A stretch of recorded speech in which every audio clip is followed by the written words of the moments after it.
Hola a todos, hoy es lunes 27 de octubre de 2025 y nuestro amigo Carl Jacopo se une a nosotros. Bienvenido de nuevo, Carl. Muchas gracias por invitarme de nuevo a tu programa.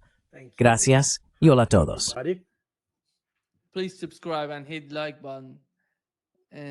Por favor, suscríbete y dale al botón de me gusta para ayudarnos a llegar a más gente. Y Carl, empecemos con lo que ocurrió en Europa, en Italia. El debate entre Jeffrey Sachs y el senador italiano Carlo Calenda.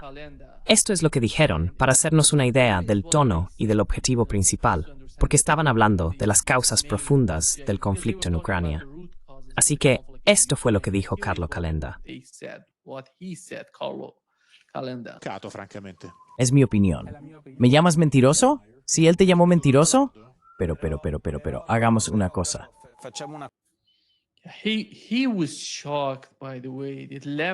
Se quedó sorprendido por el nivel del argumento del senador italiano. Salió y dijo, eres un mentiroso, en lugar de aportar alguna prueba que respaldara su argumento. Porque cuando se trata de este tipo de debate, coronel, ese es el tema central. Es la base, la causa raíz del problema. Y están intentando manipularlo todo lo que pueden. ¿Qué opina usted al respecto?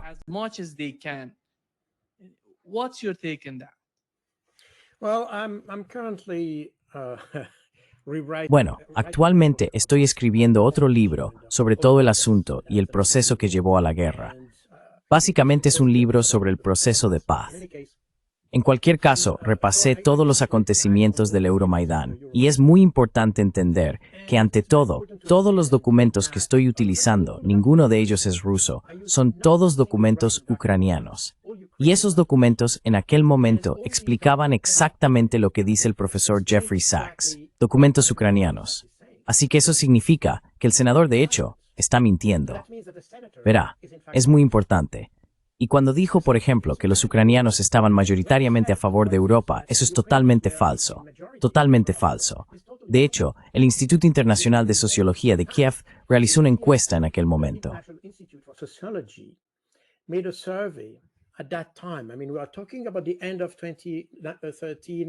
Quiero decir, estamos hablando de finales de 2013, y en ese momento, el número de personas a favor de unirse a la UNT era de alrededor del 50%, exactamente la mitad.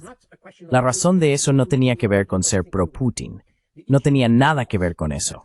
El problema era que mientras Ucrania consideraba unirse a la UR, el gobierno se dio cuenta de que la mayor parte de la industria ucraniana era una herencia de la Unión Soviética. Toda industria construido para hacer con Opel soviéticas. Un ejemplo típico que siempre utilizo es Antonov. Había turbinas y motores de avión fabricados en Ucrania, pero eran diseñados para aeronaves rusas, no occidentales.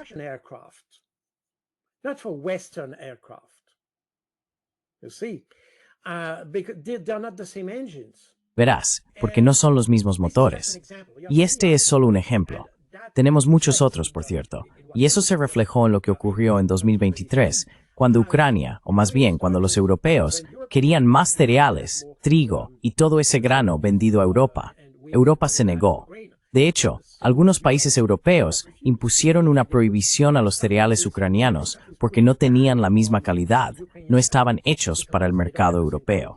Y hay muchos productos así. Eso no significa que Ucrania no pudiera adaptarse al mercado, pero obviamente requería mucho tiempo antes de estar lista para el mercado europeo. Y eso es exactamente lo que el gobierno de Yanukovych comprendió.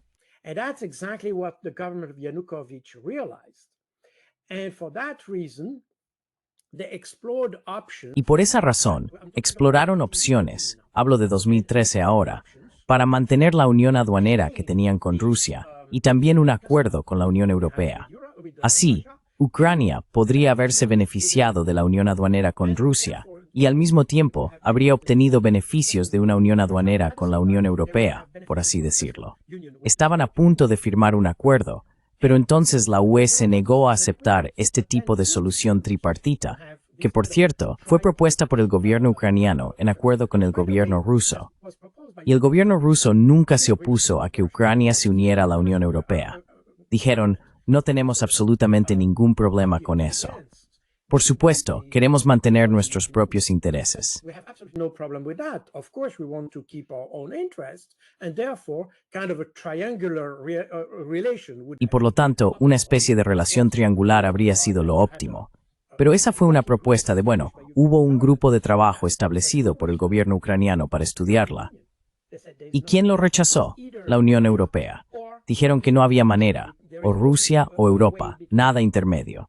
Y fue Manuel José Barroso, el predecesor de Ursula von der Leyen, quien lo dijo, o uno o el otro, pero no ambos al mismo tiempo.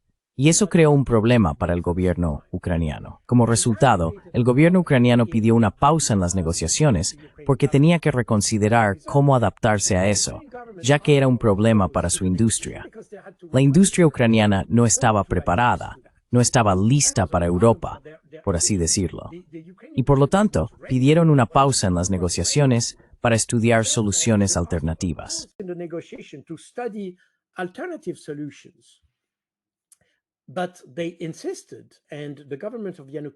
Pero insistieron, y el gobierno de Yanukovych, incluido el propio Yanukovych, declaró públicamente que no había absolutamente ningún cambio en la orientación del gobierno.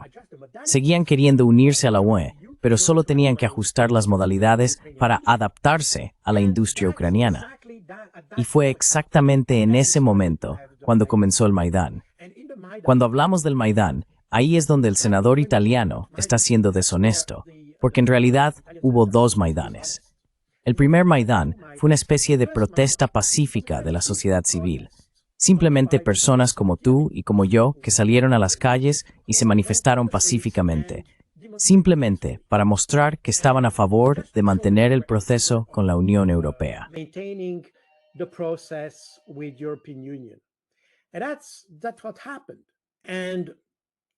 Y eso fue lo que ocurrió. De repente hubo un cambio en el patrón del Euromaidán. Y aquí de nuevo, si se observa lo que hizo el Instituto de Sociología de Kiev, realizaron una encuesta a la población a principios de diciembre de 2013, los días 7 y 8 creo, y otra a finales de diciembre de 2013. Notaron, y las encuestas lo mostraron claramente, que la población en ambos casos no era la misma. El primer Maidán, hasta mediados de diciembre, el MFF Tuesday fue Morse, Nines, muy pacíficas.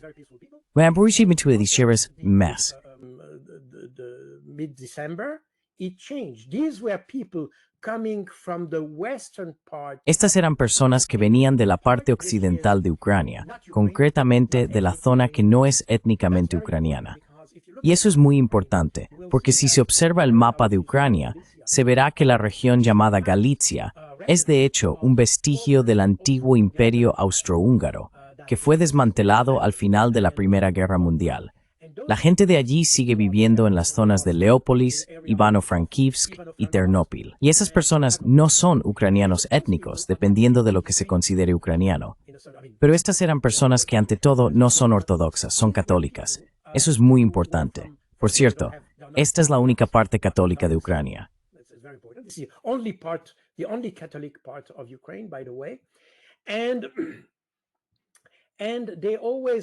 Y siempre tuvieron una relación muy ambigua con los alemanes durante la Segunda Guerra Mundial, si puedo decirlo así. El resto de Ucrania, que es tanto de habla ucraniana como rusa, aproximadamente mitad y mitad, fue de hecho el pueblo que conformó el primer Maidán al principio. Pero el segundo Maidán, el que se volvió violento, estaba formado por personas procedentes de esta antigua región de Galicia. Y por cierto, SS es sombra de la división de las SS. La por división de granaderos SS Galician, Erste Galician, que estaba compuesta por esas personas.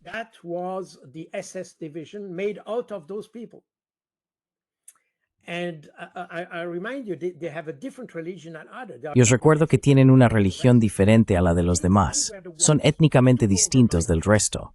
Pero fueron ellos quienes tomaron el control del Maidán. Y ese Maidán se volvió violento, extremadamente violento. Fue precisamente allí donde se produjeron los asesinatos y todo aquello.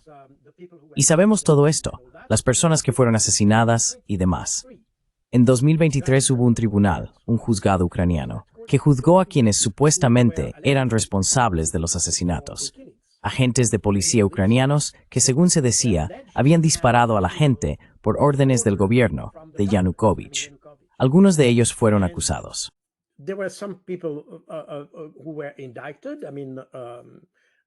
considered as Quiero decir, eran considerados criminales, culpables. Aunque aquellos que fueron considerados culpables ya habían sido entregados por Zelensky a la República de Donbass, ya habían sido extraditados. Así que esas personas de la policía Berkut, en cierto modo, ya habían salido de Ucrania. Lo que el tribunal estableció fue que no había habido ninguna orden de Yanukovych de matar a los manifestantes. Y las personas que habían sido asesinadas, me refiero a una masacre muy concreta, fueron abatidas desde el Hotel Ucrania, que en ese momento estaba en manos de gente procedente del extremo occidental de Ucrania. extreme west of Ukraine. So that was established by Ukrainian court just to Eso fue establecido por un tribunal ucraniano hace solo 2 años. Así que no necesitamos ninguna literatura rusa para demostrar que todo lo que ocurrió en el Maidán fue un golpe de Estado orquestado por Occidente.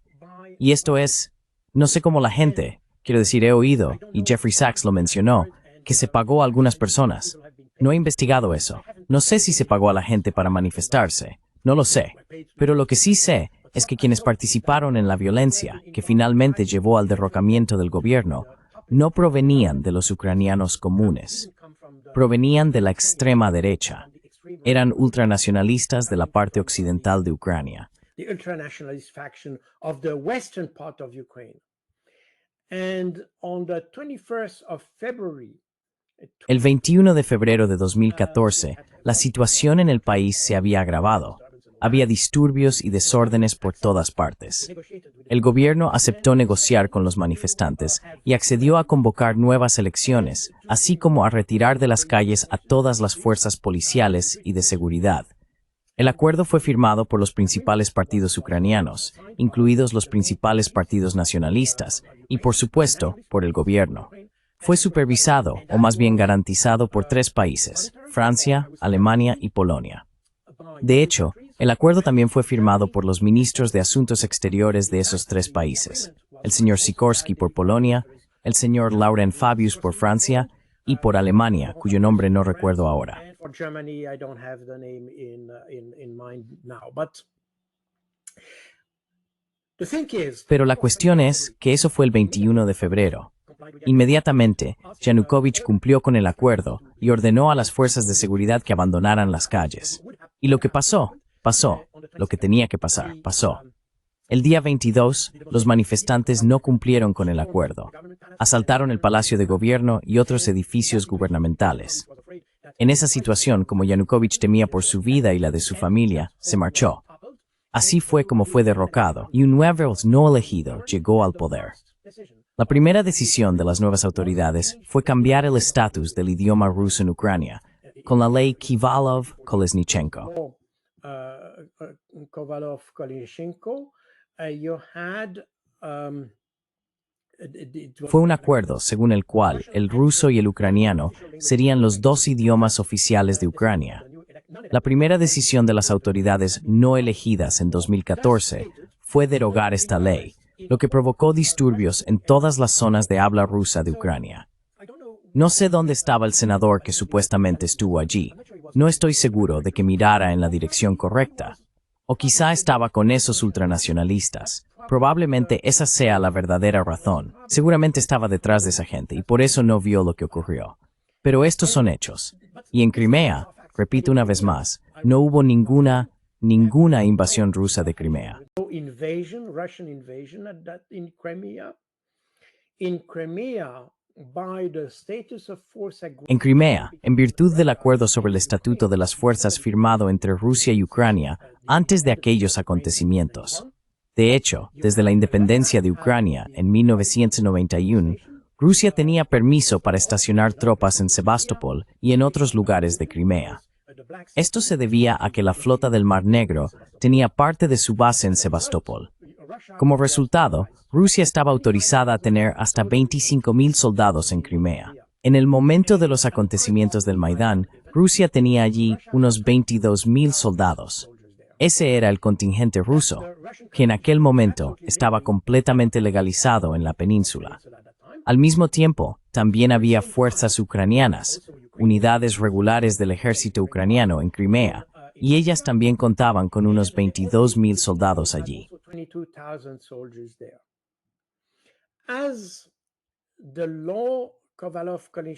Como la ley Kivalov-Kolesnichenko había sido derogada, se produjo el descontento que mencioné antes, incluso en Crimea. Esto llevó a un mayor malestar. Y como el nuevo gobierno no tenía suficiente capacidad para manejar la situación, recurrió al ejército con fines de mantenimiento del orden. Eso fue exactamente lo que ocurrió en Crimea. Los 22,000 soldados ucranianos que había allí se utilizaron para tareas de orden público. Pero el ejército, en ese momento, era un ejército de reclutamiento obligatorio, lo que significaba que de esos 22,000 soldados en Crimea, casi todos habían sido reclutados en la propia península. Es decir, que cuando recibieron la orden de disparar o luchar contra sus propios ciudadanos,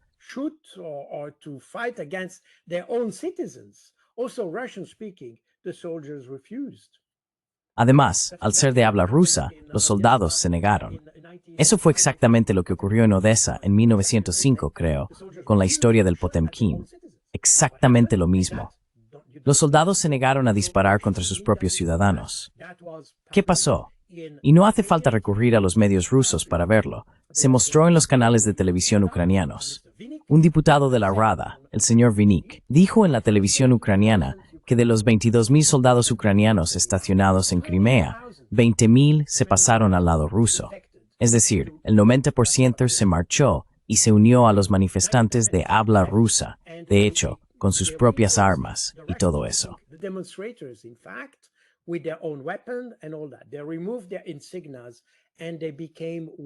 Se quitaron las insignias y se convirtieron en lo que los medios occidentales llamaron los hombrecillos verdes, o pequeños hombres verdes. Así fue como ocurrió. Luego, por el lado ruso, como el gobierno ucraniano ya no era capaz de controlar la situación con el ejército, enviaron fuerzas paramilitares. Esas fuerzas paramilitares eran básicamente personas procedentes del oeste de Ucrania, principalmente aquellas que habían estado activas en el Maidán, es decir, en aquellos acontecimientos violentos del Maidán.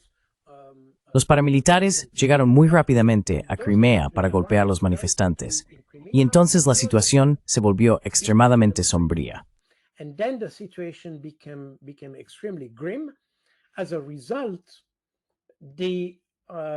Como resultado, a los soldados rusos que estaban estacionados en sus bases en Ucrania, se les permitió salir de esas bases para garantizar la seguridad de sus ubicaciones. Este compromiso se respetó plenamente en virtud del acuerdo sobre el estatuto firmado con Ucrania. Ya se estipulaba en ese acuerdo que en caso de disturbios, los soldados rusos podían mantener el orden público alrededor de sus bases e incluso ocupar zonas estratégicas como los aeropuertos de Simferópol y Sebastopol para mantener una línea de suministro logístico con Rusia. Y eso fue exactamente lo que ocurrió. Los rusos siguieron estrictamente lo que estaba establecido en el acuerdo sobre el estatuto de las fuerzas. Pero ya sabes, nadie menciona eso.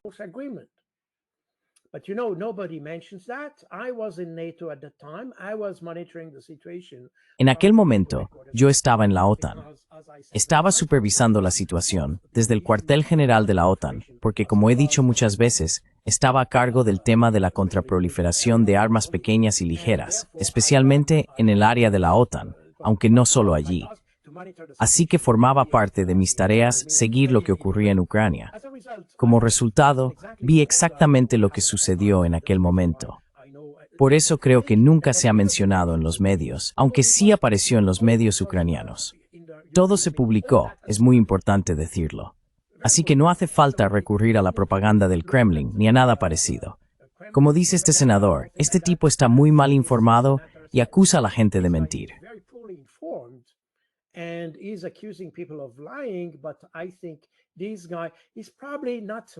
Pero creo que este tipo probablemente no está mintiendo, porque mentir significa que sabes que está mal, y aún así lo dices. Así que, técnicamente, probablemente no sea una mentira. Creo que simplemente es estúpido. Eso es lo que puedo decir. Es ignorante, sin duda, de la realidad. Solo está repitiendo lo que probablemente ha leído en los periódicos, no lo que ha visto o estudiado por sí mismo. La realidad es que los rusos nunca desembarcaron, como algunos podrían decir. Y, por cierto, en la OTAN, mucha gente en ese momento utilizaba el término invasión para hablar de las acciones rusas en Crimea. Luego alguien dijo, no deberíamos decir eso. De hecho, recibimos un correo electrónico enviado a todos indicándonos que no usáramos la palabra invasión, porque era incorrecta, solo intervención.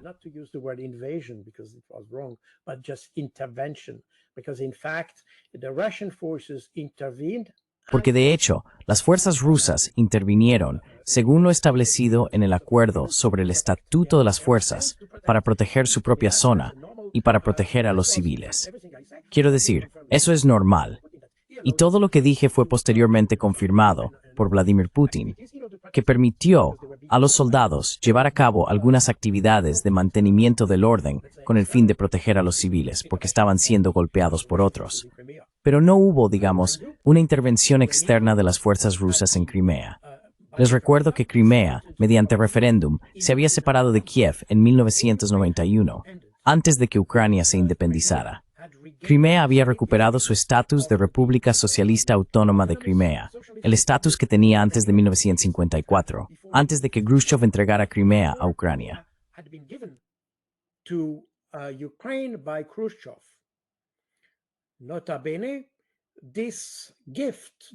Cabe señalar que este regalo de Khrushchev se hizo por razones políticas, para obtener el apoyo de Ucrania en su elección como secretario general del Partido Comunista.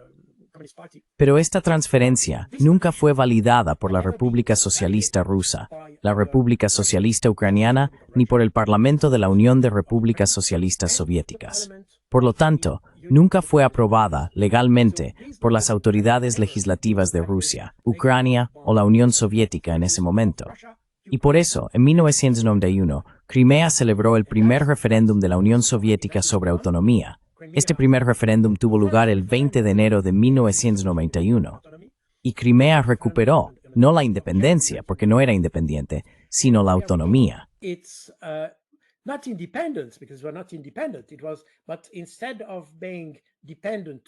Lo fue, pero en lugar de depender de Kiev, pasó a depender de Moscú.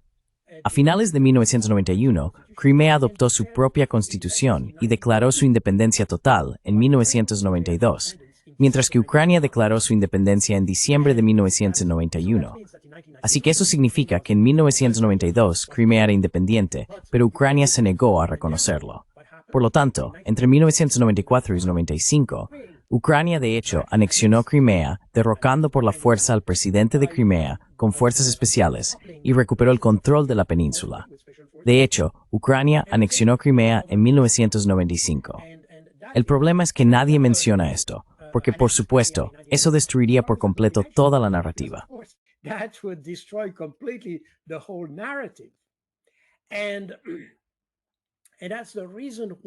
Y por eso, cuando se produjo esta agitación tras el movimiento del Maidán, las autoridades de Crimea, las autoridades regionales, decidieron celebrar un nuevo referéndum, preguntando a la población si quería volver al estatus que tenía en 1992.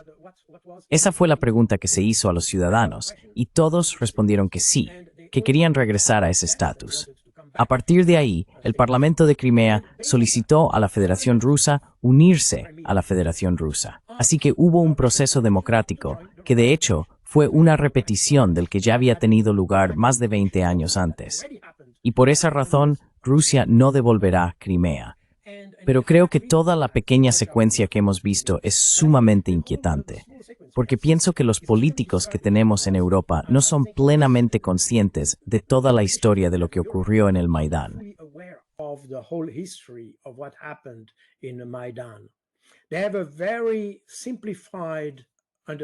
Tienen una comprensión muy simplificada de lo que ocurrió. Y la realidad es que puedes interpretarlo como quieras. Puedes decir que es legítimo, puedes decir que no lo es. Pero el hecho es que el primer Maidán fue en realidad provocado por la Unión Europea. Los medios de comunicación aquí en Occidente, en lugar de decir que Yanukovych pedía una pausa para estudiar las opciones para Ucrania, dijeron que Yanukovych no quería a la Unión Europea. Y eso fue lo que motivó o creó el incentivo para las primeras manifestaciones que fueron pacíficas al principio. Es muy importante decirlo. Which were peacefully at the beginning. It's very important to say that. But those peaceful citizens. Pero esos ciudadanos pacíficos fueron, en realidad, superados por los ultranacionalistas. Y quienes apoyaban a los ultranacionalistas eran precisamente los disidentes, porque fue en ese momento cuando aparecieron todos esos políticos occidentales, John McCain, Bernard Henry Levy y otros. Resulta curioso ver a esos políticos europeos dirigiéndose a la multitud en Kiev y ver todas las banderas de ese partido de derecha Svoboda y del sector derecho, el Pravý sector. El sector derecho, esos eran los extremistas, quiero decir, los ultranacionalistas. No quiero usar otra palabra, que probablemente sería motivo para prohibir el vídeo. Pero en realidad, uno puede imaginar a esas personas aún contemplando la idea de tener a un hombre del bigote. Contemplate still the idea of having a mustache man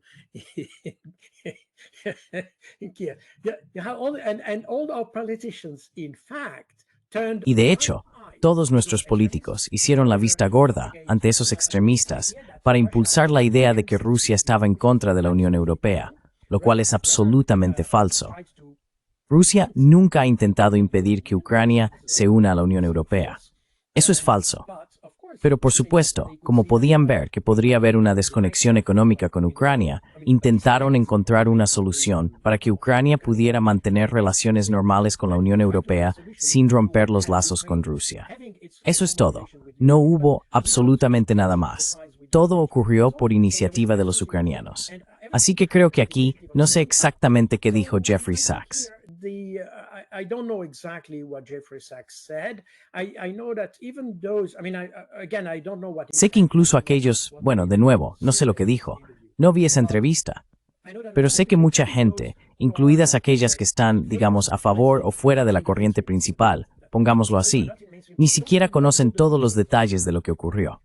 Pero creo que, viniendo de este senador, esto es algo injustificado, y diría que no solo arrogante, sino también intelectual y profundamente deshonesto cuando dijo algo así. Profundamente deshonesto. Muestra una falta de integridad, una falta de honestidad y también una falta de consideración. Porque cuando estás en un debate, bueno, debates.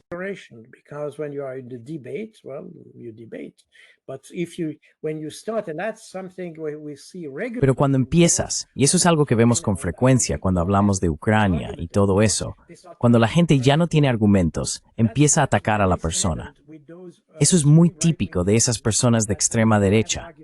Cuando no tienen un argumento, cuando no conocen los hechos, empiezan a atacar a la persona.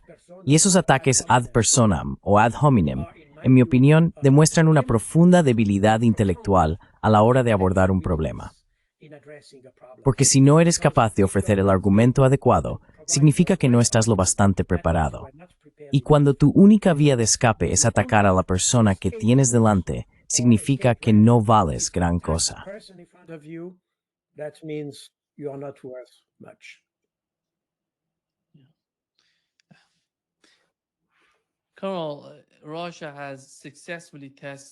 Coronel, Rusia ha probado con éxito un nuevo misil al que llaman Burevestnik. Es un misil de crucero de propulsión nuclear. La respuesta de Estados Unidos, y Donald Trump dijo que un submarino nuclear estadounidense está frente a la costa rusa. ¿Y cuál es el mensaje de Rusia? ¿Está Rusia enviando un mensaje a Occidente? ¿O quieren transmitir con este tipo de prueba que si se quiere escalar, están preparados para ello, pero desean evitarlo? En mi opinión, están intentando hacer todo lo que está a su alcance para evitar cualquier tipo de escalada en Ucrania.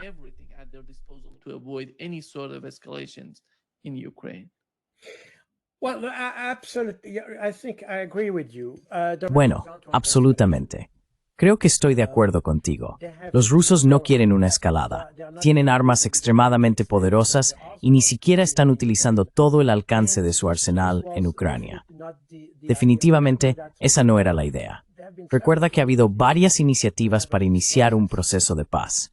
Esas iniciativas fueron en realidad impulsadas por los ucranianos desde el mismo comienzo de su operación militar especial. Rusia siempre ha aceptado participar en este proceso. Había aceptado soluciones, y quienes interrumpieron el proceso fueron los europeos, en 3 ocasiones. En febrero de 2022, a comienzos de abril de 2022 y en agosto de 2022. Todo esto fue iniciado por Ucrania, porque Ucrania se dio cuenta de que en este conflicto probablemente perdería, y perdería mucho.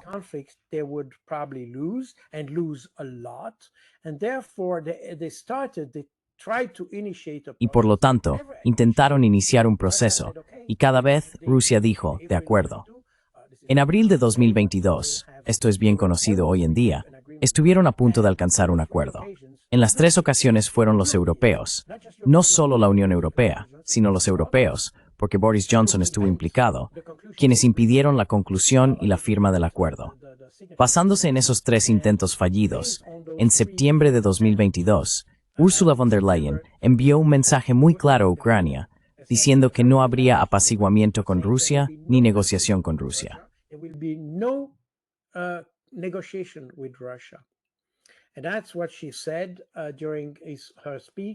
Y eso fue lo que dijo durante su discurso sobre el Estado de la Unión Europea el 13 de septiembre de 2022.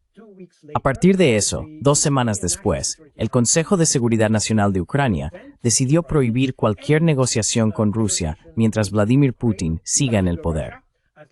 Esto es un poco estúpido, por cierto. Hacer que todo el acuerdo de paz dependa de una sola persona me parece extremadamente extraño. Pero eso refleja exactamente la mentalidad de Occidente en aquel momento, quiero decir, todavía hoy, por cierto.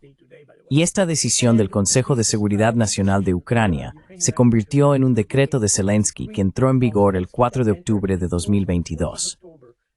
Y eso muestra exactamente la situación. That shows exactly the situation. The Russians have never refused any attempt to negotiate. Los rusos nunca han rechazado ningún intento de negociación. Lo hemos visto incluso recientemente este año, cuando Trump propuso un proceso. Los rusos lo aceptaron, pero los ucranianos, presionados por la Unión Europea, se negaron. Incluso hoy, ha habido varios intentos de Donald Trump y su equipo de encontrar una solución política al conflicto. Por parte europea, no ha surgido absolutamente ninguna iniciativa nueva. Aunque critican a Donald Trump, aunque dicen que acogen con agrado la idea de una diplomacia activa, esta llamada diplomacia activa europea ha estado totalmente inactiva. Por lo tanto, para los rusos, entienden que, dado que Ucrania está perdiendo, la única vía de escape es intensificar el conflicto. The only escape route is to escalate the conflict, and that has been also a deliberate attempt. Y eso también ha sido un intento deliberado de Zelensky de implicar a los estadounidenses, porque, como hemos explicado muchas veces en tu canal, la idea de Donald Trump es salir del conflicto. No quieren seguir gastando dinero en una guerra que, al fin y al cabo, es un agujero negro sin retorno de inversión. Por lo tanto, Donald Trump quiere entregárselo a los europeos y decir, bueno. Y eso es exactamente lo que, por cierto, dijo Pete Hegseth en febrero de este año, en Múnich, creo, o quizá en Bruselas, no recuerdo exactamente cuándo. En cualquier caso, les dijo a los europeos, vamos a tener una especie de reparto de tareas. Los europeos se hacen cargo del conflicto con Rusia y Ucrania, ese es vuestro terreno, y nosotros los estadounidenses nos ocuparemos de China y el Lejano Oriente. Ese es nuestro terreno.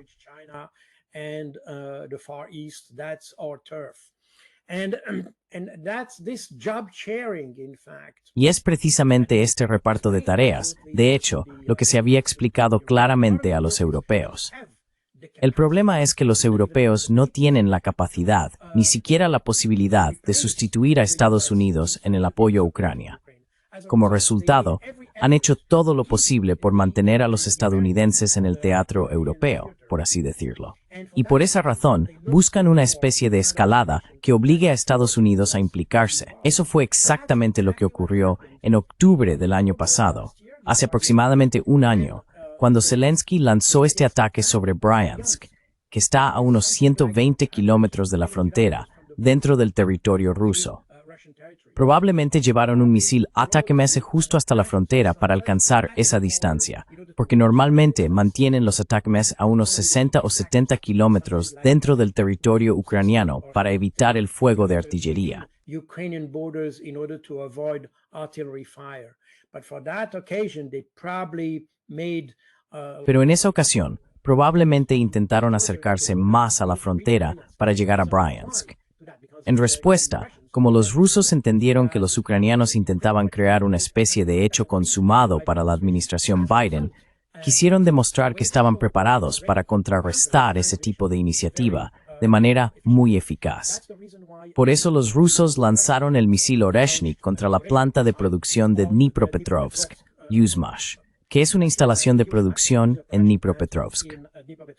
Precisamente esa planta era la que producía el misil Krim-2 o Grom-2, que es un misil balístico. Creo que algunos también se han referido a él como el misil Sapsan o algo parecido. Some have said the Sapsan missile or something like that. It was also named, but the original name was Krim 2. También se le llamaba Krim-2 y se producía en esa instalación de Dnipropetrovsk. Al parecer, los rusos lograron destruir esa planta y otras dos donde se iba a fabricar el misil. Desde entonces, no hemos oído mucho al respecto. Esa fue la razón para lanzar el Oreshnik hace un año, aunque el Oreshnik aún estaba en desarrollo. Muy interesante. Y hoy tenemos casi el mismo escenario. El 23 de septiembre, aunque Zelensky ya había mencionado la idea en julio de este año, volvió el día 23 para pedirle a Donald Trump misiles Tomahawk. Pero Trump fue muy cauto y no aceptó de inmediato. ¿Hubo todas esas discusiones? Sí, no, tal vez y así sucesivamente. Had all this discussion, yes, no, maybe, that. I mean, this kind of ambiguity that. Quiero decir, este tipo de ambigüedad provocó la conversación entre Trump y Vladimir Putin el 16 de octubre. Tuvieron una llamada y Putin explicó lo que estaba en juego. Pero aún así, no estoy seguro de que Donald Trump lo entendiera todo. En cualquier caso, esta prueba del misil Burevestnik llega en el momento adecuado para mostrar al mundo que Rusia dispone de tecnología de vanguardia para contrarrestar cualquier tipo de ataque. Ahora bien, el misil Burevestnik es interesante porque, como mencionaste, funciona con energía nuclear, lo que significa que básicamente tiene combustible, probablemente no para siempre, pero sí durante mucho tiempo. Eso implica que, de hecho, se puede alcanzar cualquier punto del planeta con ese misil, sin una restricción real de distancia. Y eso en realidad refleja ideas desarrolladas en la Unión Soviética en la década de 1950 para crear una bomba orbital.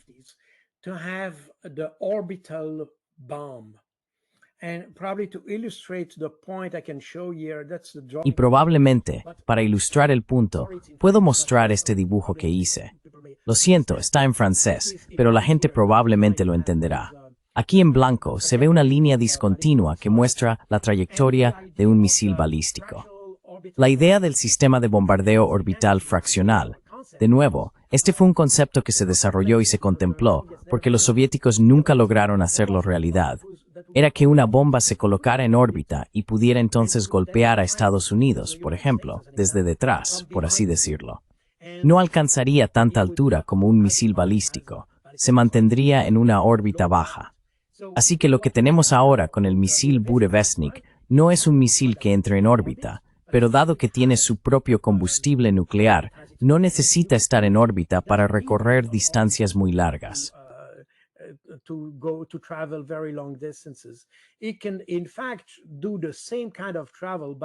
De hecho, puede realizar el mismo tipo de desplazamiento, pero a una altitud de entre 25 y 100 metros, lo que significa que apenas se vería la trayectoria en este dibujo. Pero la idea es la misma, es decir, el concepto que contemplaban los soviéticos en los años 50 y 60 era el sistema de bombardeo de múltiples órbitas y el sistema de bombardeo orbital fraccional. Y esto en realidad, al utilizar una órbita orbital, una órbita de satélite, por así decirlo, dejó de estar autorizado por el Tratado sobre la No Militarización del Espacio Ultraterrestre, el llamado Tratado del Espacio Exterior. Por esa razón, los soviéticos abandonaron la idea. Y hoy, por supuesto, con esta nueva tecnología, pueden emplear un concepto muy similar, por así decirlo, pero sin salir al espacio exterior, y por tanto, sin infringir el Tratado del Espacio Exterior.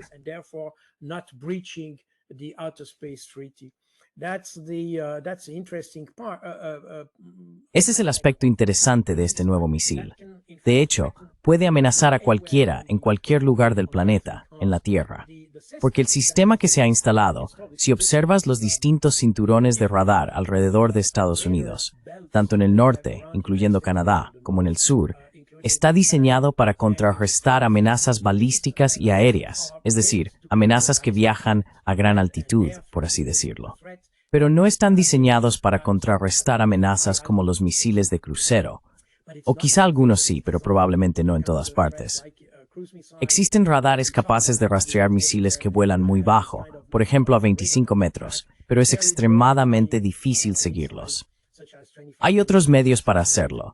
Puede hacerse con satélites, por ejemplo, y existen otras formas de rastrear este tipo de misil.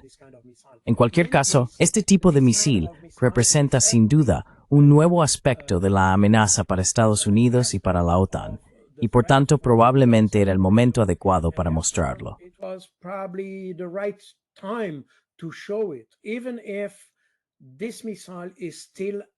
Aunque este misil todavía esté, como ocurrió con el Oreshnik hace un año, en fase de desarrollo, se debatió muy recientemente entre Vladimir Putin y el general Valery Gerasimov, jefe del Estado Mayor ruso.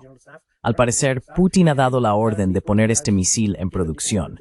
No sé si fue solo para aparentar o si era algo real, pero en cualquier caso, estamos ante una tecnología que probablemente aún no se ha producido para su inclusión en los inventarios rusos en esta etapa. Aún así, la tecnología existe y probablemente está muy cerca de su producción completa.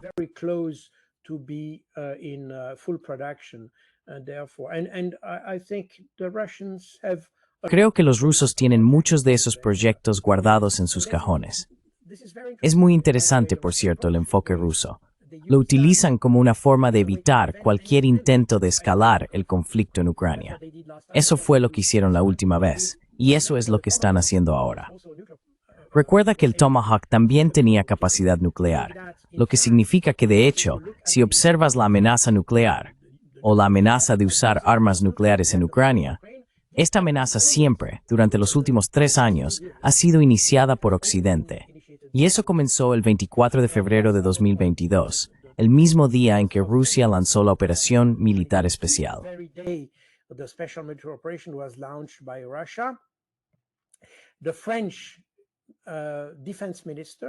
El ministro de Defensa francés, Jean-Yves Le Drian, amenazó a Rusia ese mismo día, invocando las capacidades nucleares de la OTAN. Dijo que Putin debía tener cuidado porque la OTAN es una potencia nuclear. Entonces, Rusia respondió elevando el nivel de alerta de sus fuerzas nucleares. No fue un paso importante, pero pretendía mostrar que los rusos se toman en serio a los europeos cuando utilizan la palabra nuclear. Y recordemos que eso nos lleva a Liz Truss, en interesting the memoration every day. Ursen's shoestring knee sword berbertwolf is moth, shitover west the fort in January 3th. Yam through Tang C. And she said yes, Y cuando la periodista le preguntó si estaba dispuesta a arriesgar la aniquilación global para luchar contra los rusos, Liz Truss dijo que sí. Así que estaba dispuesta a arriesgar la aniquilación global solo por luchar. Si observamos esto, si se miran las declaraciones de los ministros de defensa, especialmente en Francia y el Reino Unido, los estadounidenses han sido un poco más moderados al respecto. Pero los franceses y los británicos han hablado sistemáticamente de usar la fuerza nuclear. Y eso de hecho provocó una reacción del gobierno. El embajador del Reino Unido en Moscú fue convocado por el Ministerio de Asuntos Exteriores, por Lavrov. Eso fue en 2023, creo, o quizá a finales de 2022, algo así.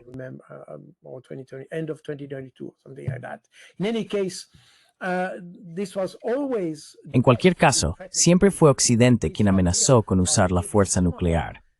Y esta idea de entregar Tomahawks a los ucranianos pertenece a ese mismo tipo de amenaza, sabiendo que el Tomahawk es capaz de portar una carga nuclear. El problema es que, aunque el misil en sí no tenga una ojiva nuclear, si alguien te lanza un misil así, nunca sabes qué tipo de ojiva lleva. Por lo tanto, podrías verte tentado, o incluso sentirte obligado, como medida de procedimiento, a responder con fuego nuclear, o al menos actuar como si se tratara de un ataque nuclear.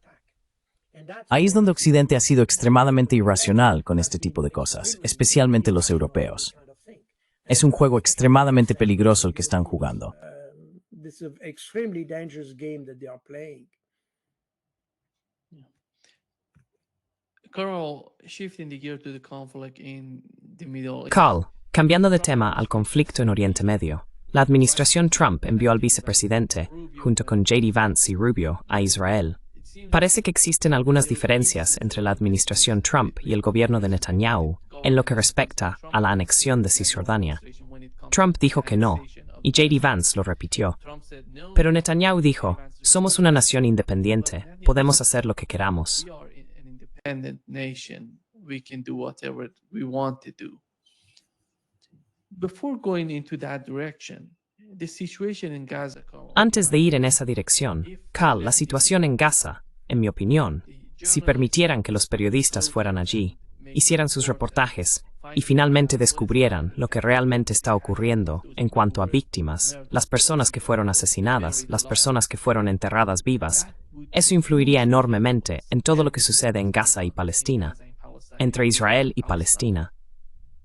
La administración Trump, me parece, está intentando hacer todo lo posible para reducir ese tipo de influencias sobre la situación, teniendo en cuenta el caso de Israel. Esto es lo que hemos oído del cirujano judío estadounidense Mark Perlmutter. Acusó a las FDI de enterrar vivos a niños en Gaza. He accused IDF of burying children alive in Gaza. Being pushed into the mass grave by Israeli soldiers. Estaban siendo empujados a una fosa común por soldados israelíes que utilizaban una excavadora.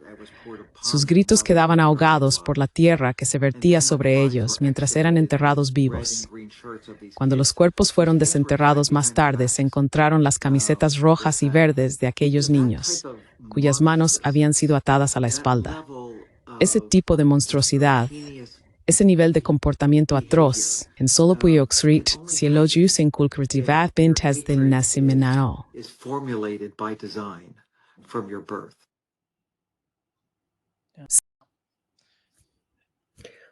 What would you like me to say? The problem ¿Qué is quieres that que diga? it's not new. El problema es que no es algo nuevo. Hemos tenido cientos de ejemplos de eso, no solo en los últimos 2 años, sino en los últimos 20, en los que ya había artículos en los medios sobre soldados israelíes matando niños por diversión. Y recientemente incluso hubo, creo, un político israelí que dijo que los soldados de las FDI mataban niños como pasatiempo. Tuvimos este ejemplo famoso que se ha mencionado cientos de veces, de hace unos 20 años, en el que unos niños estaban jugando en la playa, solo niños, quizá entre 8 y 12 años. 5 niños jugando en la playa. Y los israelíes simplemente los bombardearon con artillería. Mataron a todos. And with artillery. They just kill all of them. And this was documented. There have been books written about Y esto fue documentado. hundreds of cases. Se han escrito libros sobre ello, también películas, cientos de casos. ¿Provocó eso algún tipo de reacción en Occidente? Sabes, parece que nos sorprende, pero en realidad ha habido cientos de casos incluso antes.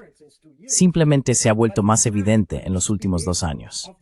El mal comportamiento de los israelíes, no solo de los soldados, sino de los israelíes, porque todo lo que hemos mencionado ocurre en Cisjordania, en los altos del Golán y en el Líbano. Tenemos cientos de testimonios que explican, demuestran y documentan crímenes masivos, crímenes atroces. ¿Qué cambió eso?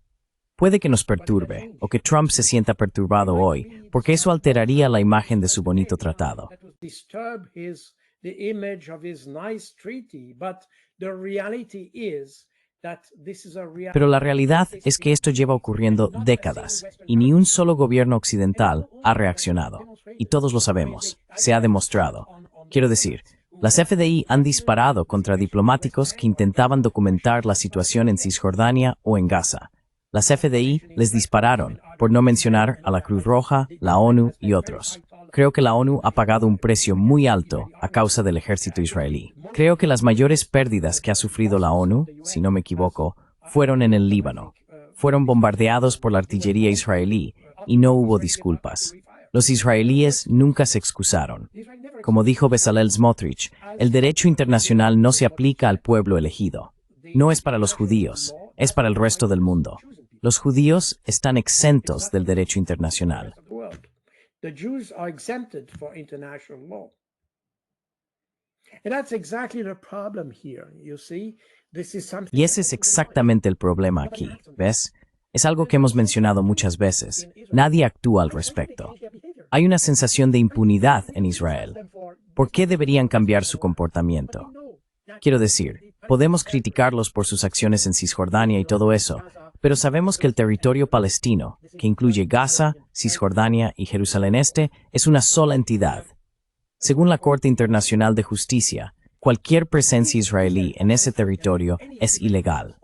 El tribunal emitió una decisión que lo establece y pidió a todos los países del mundo que ayuden a Israel a cumplir con sus obligaciones en virtud del derecho internacional en el territorio palestino. In the Palestinian territory. Did a single Western country even try? ¿Algún país occidental intentó siquiera hacer que se aplicara la decisión de la Corte Internacional de Justicia? No. Mira lo que está ocurriendo. Ahora está el tema de la conferencia de Budapest, y mucha gente pide que arresten a Putin si va a Budapest y todo eso. ¿Viste las mismas peticiones o el mismo tipo de reacción cuando Netanyahu viajó por Europa o por Estados Unidos? No. Así que el Estado israelí, no solo el gobierno, el propio Estado, goza de total impunidad al masacrar a la gente. Y eso también plantea la cuestión de cómo definimos la complicidad en crímenes de guerra. As to how do we define complicity of war crimes?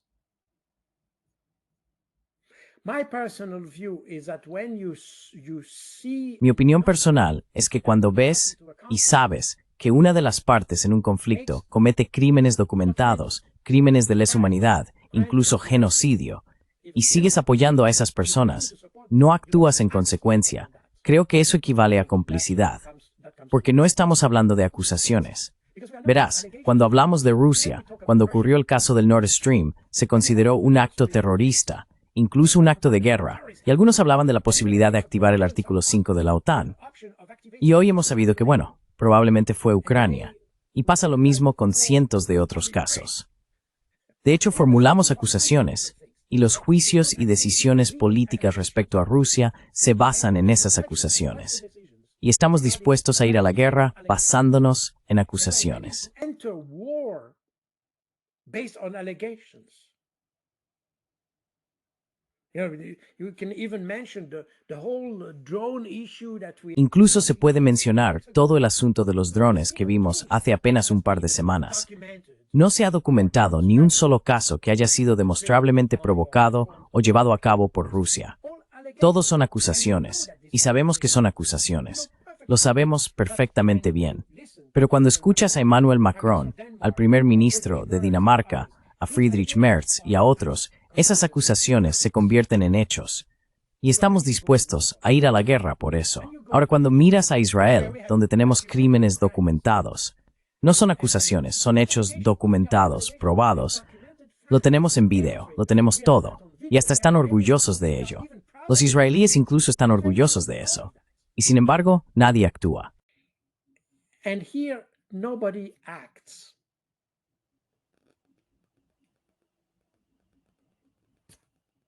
These begs Esto plantea preguntas muy poderosas. Y cuando hablamos de Rusia y Ucrania, cada vez que mencionamos los valores, no solo desde octubre de 2023, no se oye hablar mucho de valores en Europa, curiosamente.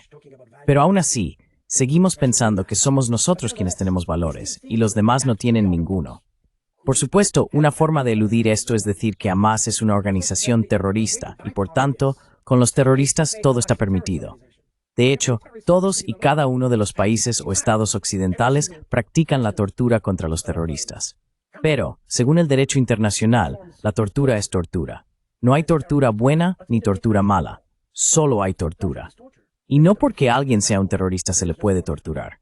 and it's not because someone is a terrorist that you're allowed to torture it. And in addition to that, I can Y además de eso puedo recordarte, es muy interesante ver el informe que se realizó creo que por el Senado de los Estados Unidos, que llevó a cabo una investigación sobre el uso de la tortura por parte de Estados Unidos, la CIA y otros, en Guantánamo y en otros lugares. Y este informe, esa es la parte interesante, muestra que la tortura no aporta absolutamente nada en términos de seguridad. De hecho, la tortura incluso crea más problemas, genera problemas en materia de seguridad. Así que no estás mejorando tu seguridad, en realidad la estás deteriorando al utilizar la tortura. Lo que significa que todos los países europeos, y digo todos los países europeos, incluido el mío, apoyan de hecho el uso de la tortura. No en el discurso, pero sí en la práctica. Y esto podemos demostrarlo. And this is, we can demonstrate that. I mean, this has been demonstrated, by the way. Quiero decir, esto ya se ha demostrado, por cierto. Así que, por supuesto, cuando criticamos a Netanyahu por bombardear civiles o usar la tortura, ¿qué dice Netanyahu? Dice, bueno, vosotros habéis hecho exactamente lo mismo en Irak, en Afganistán y en otros lugares. Y eso es cierto. Ahí es donde se ven los límites de usar o esconderse detrás de palabras bonitas como valores, democracia y todo eso. Israel, la mayor, la más grande o la única democracia de Oriente Medio. Son solo palabras, y nos escondemos detrás de ellas. Intentamos convencernos de que somos honestos, pero no lo somos. Y por esa razón, por cierto, podemos... Bueno, eso lleva casi a una especie de conclusión filosófica, pero esto muestra exactamente por qué el resto del mundo está empezando a entenderlo.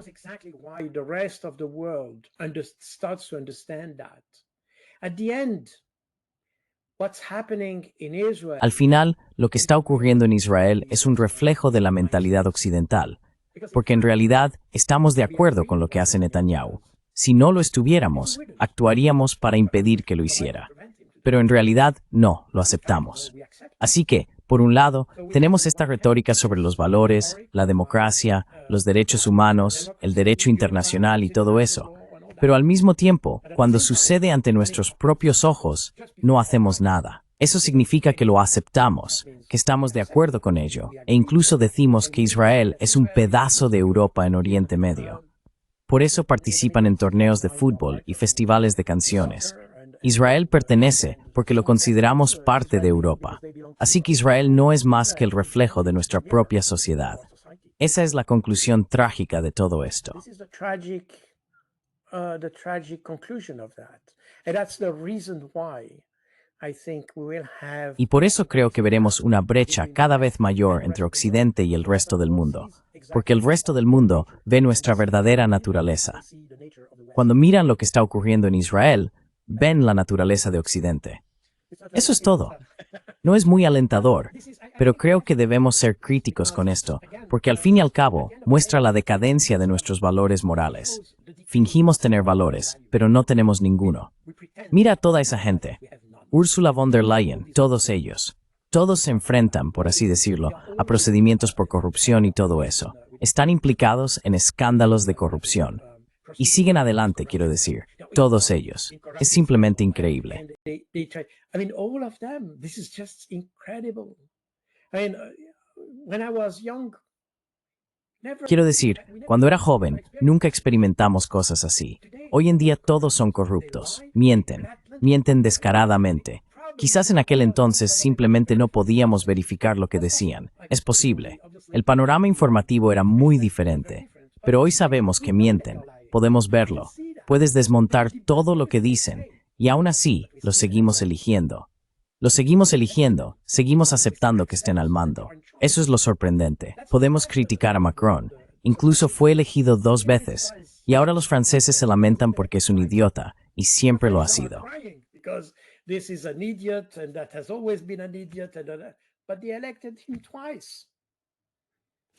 Pero lo eligieron 2 veces, así que hay algo que no encaja ahí. Verás, este es el paradoxo. Y esto realmente debería impulsarnos a reflexionar sobre lo que llamamos democracia, sobre cuál es nuestra definición o comprensión del Estado de Derecho. Durante la Guerra Fría, todo el mundo podía expresarse libremente. Incluso los comunistas podían hablar en Europa. Hoy, si estás a favor de Rusia, o ni siquiera a favor, simplemente no alineado con la corriente dominante, puedes ser considerado prorruso, y entonces te prohíben, quizá incluso te arrestan. Si eres pro-palestino, te consideran un terrorista. Si participaste en Palestine Action en el Reino Unido, pueden etiquetarte como terrorista. In UK, you can be considered as a terrorist.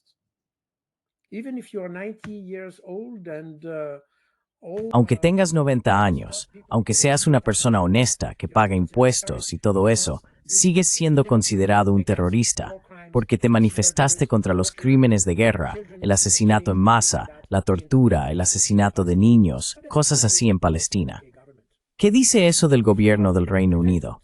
Si te impiden expresar tu indignación cuando ves crímenes contra niños, ¿qué dice eso de Keir Starmer? Míralo, piénsalo. ¿Qué dice eso de nuestras autoridades cuando arrestan a personas que se manifiestan contra el asesinato de niños?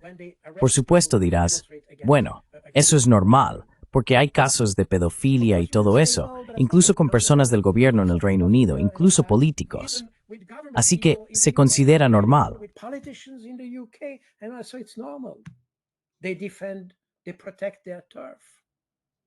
Defienden, protegen su territorio. Eso es lo que se puede decir. Pero eso no muestra la imagen que nos gustaría ver de nuestros gobiernos. Es sumamente preocupante. De hecho, esta evolución es sumamente preocupante. No solo toleramos los crímenes en Palestina, además, hacemos todo lo posible por impedir cualquier condena de los mismos. Y eso dice mucho sobre nuestros políticos, independientemente de su orientación política. Por cierto, no conozco los detalles de la política en la Unión y tal, pero en la mayoría de los países, como Francia, Bélgica y así sucesivamente, se ve que la corrupción no entiende de orientación política.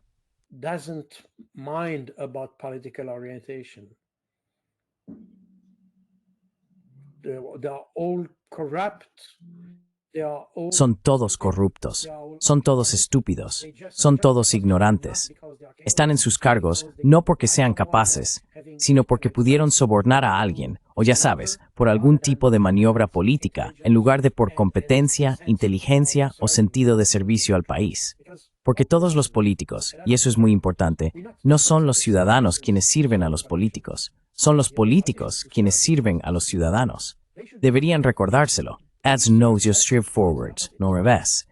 Pero no de humor al revés. Fin. Yeah, exactly. Sí, exactamente. Muchas gracias, Carol. Un gran placer, como siempre. Pleasure as always. Thank you very much. Thank you for inviting me. Muchas gracias. Gracias por invitarme.